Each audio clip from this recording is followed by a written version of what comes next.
4 मार्च 1991 बारामती में शरद पवार का निवास स्थान। मौका शरद पवार की इकलौती बेटी सुप्रिया सुले की शादी। देश के प्रधानमंत्री से लेकर तमाम बड़ी हस्तियों का जमघट। शादी समारोह में राजीव गांधी, एनडी तिवारी, भैरव सिंह शेखावत, फारूक अब्दुल्ला की विशेष मौजूदगी।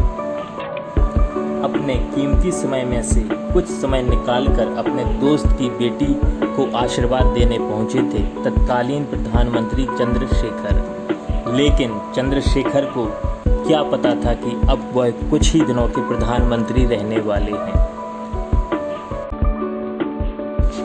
घटना को हमें थोड़ा पीछे ले चलना पड़ेगा। वीपी सिंह के प्रधानमंत्री पद से इस्तीफा देने के बाद महज 64 सांसदों के समर्थन वाले चंद्रशेखर कांग्रेस के समर्थन से प्रधानमंत्री बने थे। लेकिन चंद्रशेखर और कांग्रेस नेता राजीव गांधी के बीच शुरुआती तल्खियां दिखनी शुरू हो गई थीं। और यही तल्खी बारामती में शरद पवार की बेटी की शादी में भी देखने को मिली। अपनी आत्मकथा ऑन माई टर्म्स में शरद पवार चंद्रशेखर और राजीव गांधी के बीच के मनमुटाव को बड़े मज़ेदार ढंग से लिखते हैं। एक दूसरे के पास में बैठे होने के बावजूद दोनों चंद्रशेखर और राजीव गांधी के बीच में किसी प्रकार की बातचीत नहीं हो रही थी।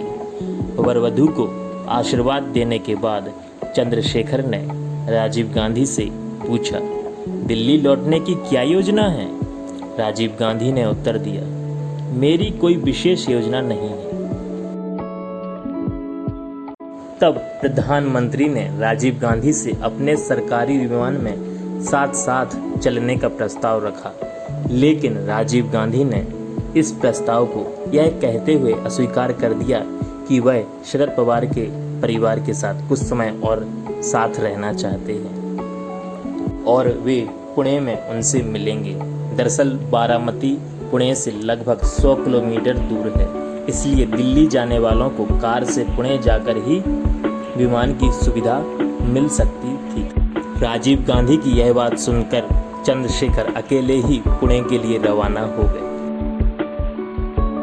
इसके बाद चंद्रशेखर ने 2 घंटे तक शरद पवार को फोन किया कि राजीव गांधी पुणे के लिए रवाना हुए या नहीं। जब फोन बार बार आने लगा तो शरद पवार ने राजीव से पूछा, आप क्या सोच रहे हैं? राजीव ने कहा, मैं उनके साथ दिल्ली नहीं जाना चाहता, आप उनसे प्रस्थान करने को कह दें।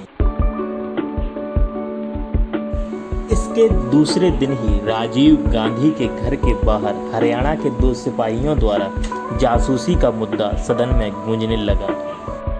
कांग्रेस पार्टी का आरोप था कि यह सब प्रधानमंत्री चंद्रशेखर के निर्देश पर हो रहा था। इससे दुखी होकर 6 मार्च को आखिरकार चंद्रशेखर ने राष्ट्रपति को अपना इस्तीफा सौंप दिया। लेकिन राजीव गांधी को इसका पूर्वानुमान नहीं था। इसके बाद राजीव ने शरद पवार को चंद्रशेखर को मनाने के लिए भेजा ताकि वह अपना इस्तीफा वापस ले ले।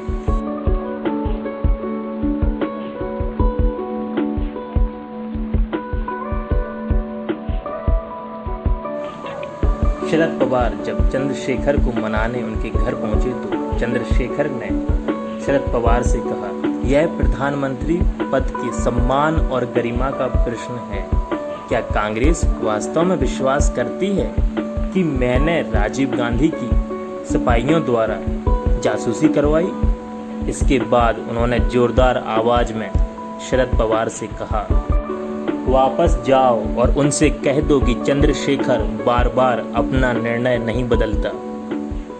इसके बाद दोनों के बीच बातचीत बेनतीजा रही और इस तरह कुछ माह चलने वाली चंद्रशेखर सरकार का अंत हो गया।